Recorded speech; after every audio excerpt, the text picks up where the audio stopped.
Pull! Oh! Ya!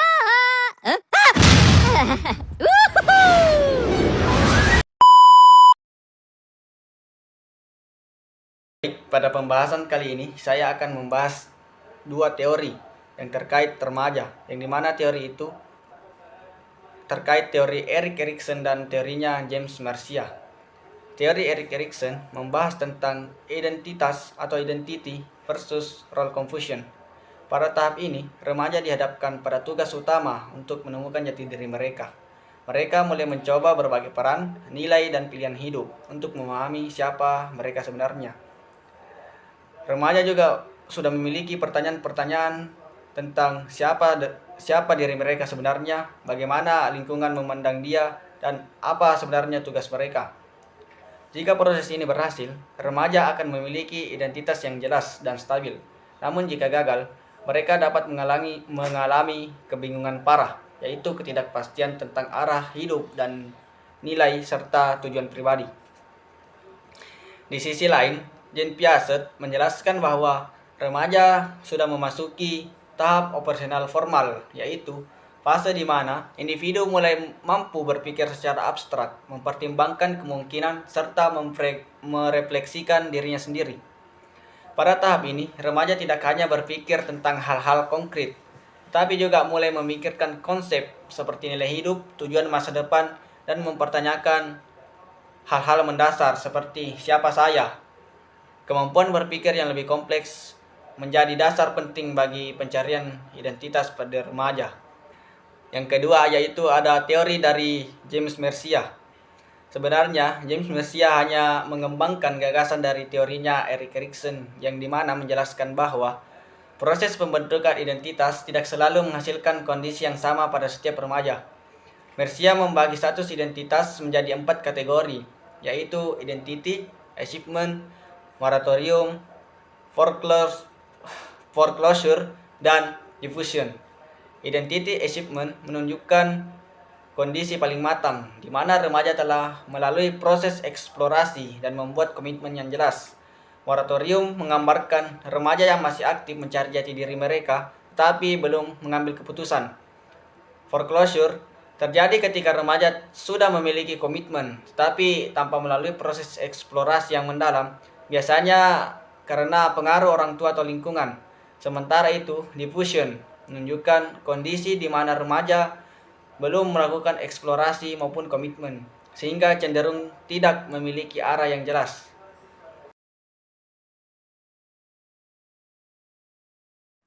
Halo, terima kasih sudah bersedia untuk meluangkan waktunya pada wawancara ini. Tujuan dari wawancara ini adalah untuk memahami bagaimana remaja melihat dan memahami dirinya sendiri. Perlu saya sampaikan bahwa semua jawaban yang kamu berikan akan dijaga kerahasiaannya dan hanya digunakan untuk keperluan tugas. Identitas kamu akan dicantumkan dan tidak akan dicantumkan dan disebarluaskan. Kamu juga bebas untuk tidak menjawab pertanyaan yang dirasa kurang nyaman dan bisa menghentikan wawancara kapan saja. Apakah kamu bersedia untuk melanjutkan wawancara ini? Bersedia sekali.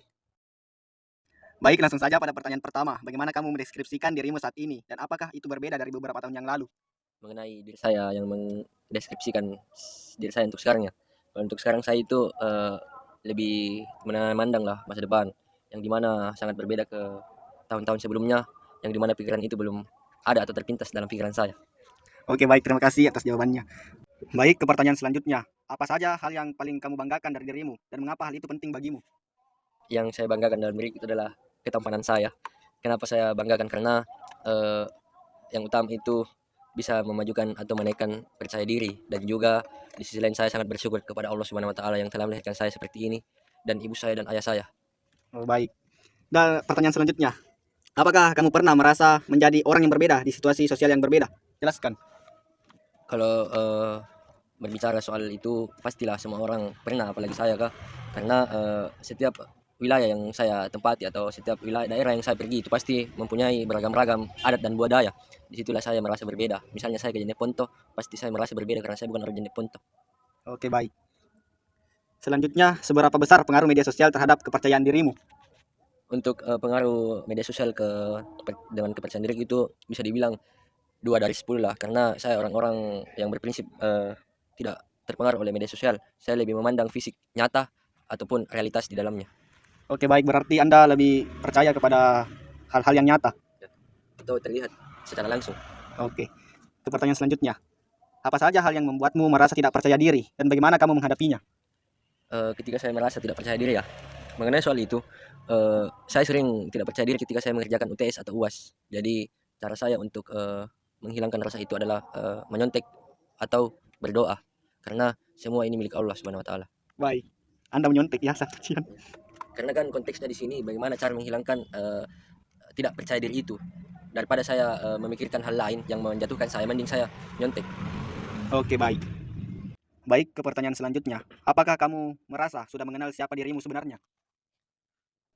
Kalau soal itu saya pastilah sudah mengenal diri saya, karena mulai dari nama saya, mulai dari fisik saya, dan mulai dari pikiran saya, kan saya semua yang kontrol.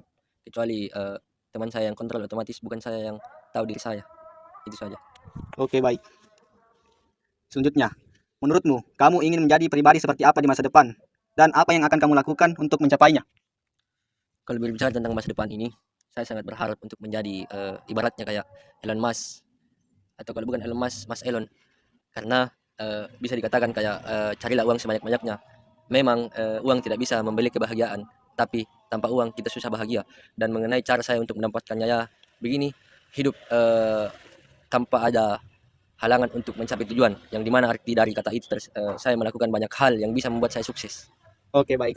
Oke, selanjutnya pertanyaan terakhir. Nilai atau prinsip apa yang paling kamu pegang dalam hidup dan bagaimana itu membentuk identitasmu?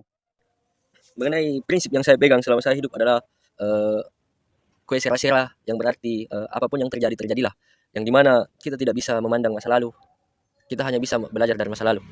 Untuk pertanyaan kedua apa? Bagaimana itu membentuk identitasmu? Kenapa ya saya memegang prinsip tersebut? Karena saya orang-orang yang betul-betul fokus ke depan, bukan hanya memikirkan di belakang. Dan juga ketika kita berpikir rasional atau berpikir apa saja, kita bisa mendapatkan uang dari mana saja. Oke, baik. Terima kasih Saudara A karena sudah bersedia untuk diwawancarai. Lebih dan kurangnya mohon dimaafkan. Wabillahi taufiq wal hidayah. Wassalamualaikum warahmatullahi wabarakatuh. Bismillahirrahmanirrahim. Assalamualaikum warahmatullahi wabarakatuh. Waalaikumsalam warahmatullahi wabarakatuh. Halo, terima kasih sudah bersedia meluangkan waktunya untuk wawancara ini. Tujuan dari wawancara ini adalah untuk memahami bagaimana remaja melihat dan memahami dirinya sendiri. Perlu saya sampaikan bahwa semua jawaban yang kamu berikan akan dijaga kerahasiaannya dan hanya digunakan untuk keperluan tugas. Identitas kamu tidak akan dicantumkan dan disebarluaskan. Kamu juga bebas untuk tidak menjawab pertanyaan yang dirasa kurang nyaman dan bisa menghentikan wawancara kapan saja. Apakah kamu bersedia untuk melakukan wawancara ini? Bersedia. Oke, baik, kita lanjut ke pertanyaan pertama, yaitu bagaimana kamu mendeskripsikan dirimu saat ini dan apakah itu berbeda dari beberapa tahun yang lalu? Saya mendeskripsikan diri saya, menurut saya berbeda dari tahun-tahun yang lalu, dikarenakan tahun-tahun lalu saya merasa diri saya introvert. Tapi semakin saya masuk ke transisi dari siswa ke mahasiswa itu, saya merasa diri saya menjadi ekstrovert, tapi bukan terlalu ekstrovert. Jadi menurut saya mengalami perubahan dari tahun-tahun yang lalu. Oke, baik, terima kasih. Selanjutnya, apa saja hal yang paling kamu banggakan dari dirimu dan mengapa hal itu penting?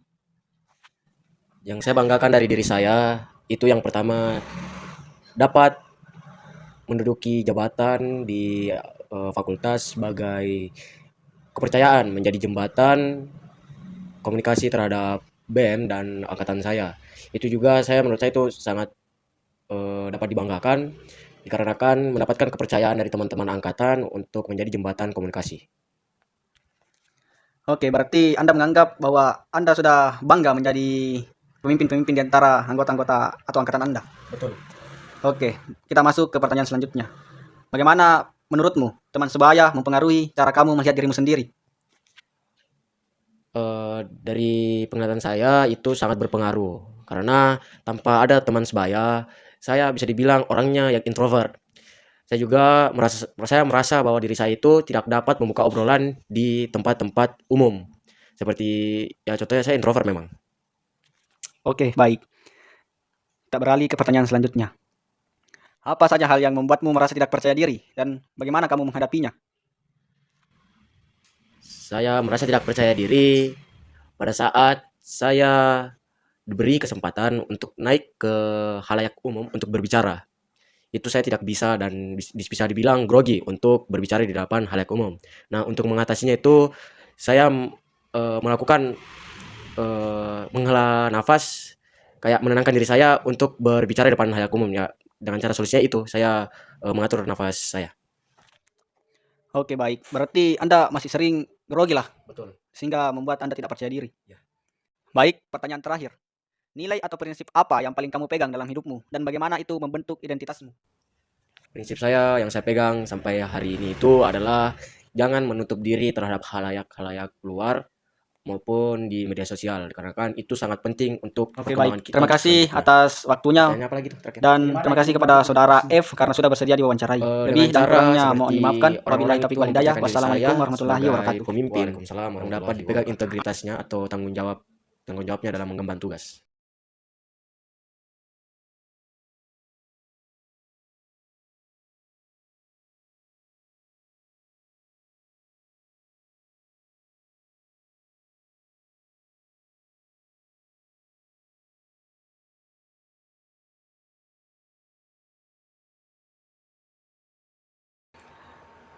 Responden yang pertama yaitu responden A. Sepertinya remaja tersebut berada pada tahap identity versus role confusion menurut teori Erik Erikson dan berhasil melewati krisis perkembangan dengan cukup baik. Ciri utamanya terlihat dari adanya kepercayaan diri yang tinggi, baik dalam aspek penampilan maupun cara berpikir. Dalam kerangka Erik Erikson, kepercayaan diri bukan sekedar sikap luar, tetapi indikator bahwa individu telah memiliki sense of identity yang relatif stabil. Artinya, ia sudah mampu menjawab pertanyaan dasar tentang siapa sebenarnya dirinya, apa nilai yang ia pegang, dan bagaimana ia dilihat oleh orang lain. Keberhasilan ini menunjukkan bahwa ia tidak mengalami kebingungan peran yang signifikan, melainkan sudah memiliki arah yang cukup jelas dalam hidupnya. Dan jika dikaitkan dengan teori James Mercia, kondisi remaja tersebut sangat mungkin termasuk dalam status identity achievement. Status ini ditandai oleh dua hal utama, yang dimana eksplorasi dan komitmen.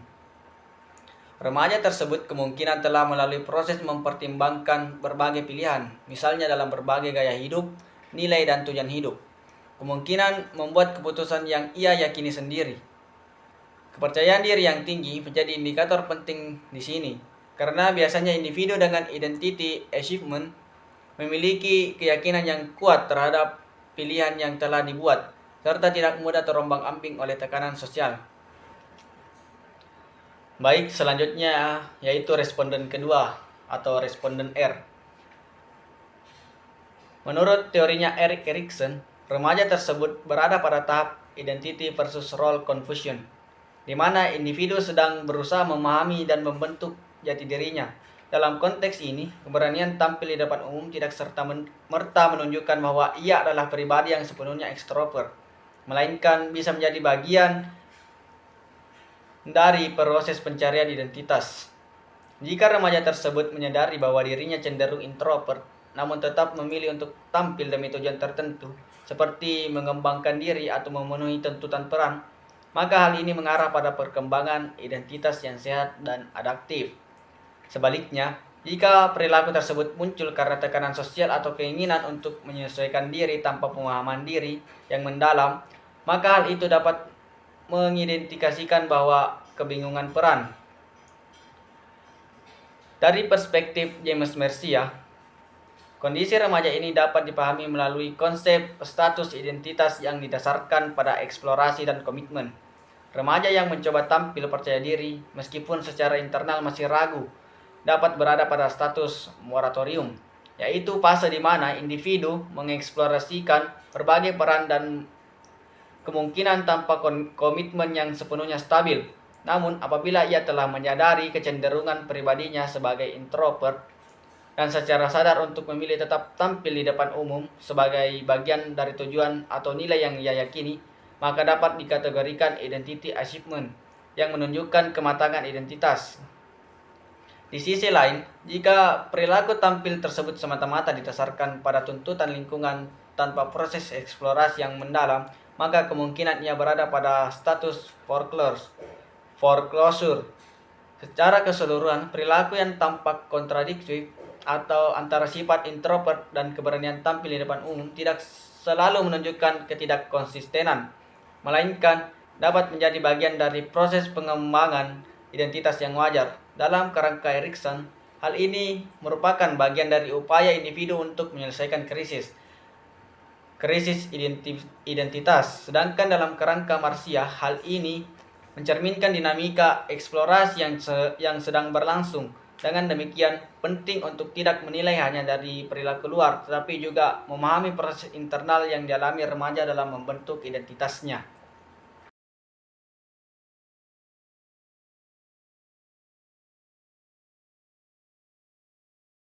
Insight yang saya dapatkan dari analisis tersebut adalah perkembangan identitas remaja itu bersifat dinamis, tidak linear, dan sering kali kontradiktif di permukaan. Remaja bisa saja merasa kurang percaya diri atau introvert secara internal, tetapi tetap mampu tampil berani di depan umum. Ini bukan tanda ketidakkonsistenan, melainkan bagian dari proses pencarian dan pembentukan diri. Dalam kerangka Erik Erikson, hal ini menunjukkan bahwa remaja sedang aktif menghadapi krisis identity atau identity versus role confusion. Sementara menurut James Mercia, kondisi tersebut mencerminkan fase eksplorasi atau moratorium, atau bahkan menuju kematangan identitas atau identity achievement jika sudah disertai kesadaran diri. Adapun beberapa faktor yang menyebabkan munculnya kondisi tersebut antara lain faktor kognitif, yang dimana kemampuan berpikir yang semakin matang membuat remaja mampu merefleksikan diri dan mencoba berbagai kemungkinan identitas. Yang kedua ada lingkungan sosial. Dukungan atau tuntutan dari keluarga, teman sebaya, dan sekolah dapat mendorong remaja untuk tampil lebih percaya diri meskipun secara internal masih ragu. Yang ketiga ada pengalaman hidup. Pengalaman seperti organisasi, prestasi, atau kegiatan publik melatih keberanian dan membentuk kepercayaan diri secara bertahap.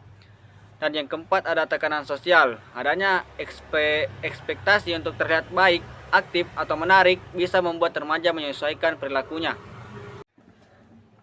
Jadi, menjadi remaja bukan tentang harus langsung tahu siapa diri kita, tetapi siapa yang berani mencari, mencoba, dan memahami diri sendiri sedikit demi sedikit. Karena pada akhirnya, konsep diri yang kuat bukan lahir dari kesempurnaan, melainkan dari proses mengenal, menerima, dan terus berkembang menjadi versi diri yang paling autentik. Oke, sekian dari saya. Lebih dan kurangnya mohon dimaafkan. Wabillahi taufiq wal hidayah. Wassalamualaikum warahmatullahi wabarakatuh. I just had to let you know you're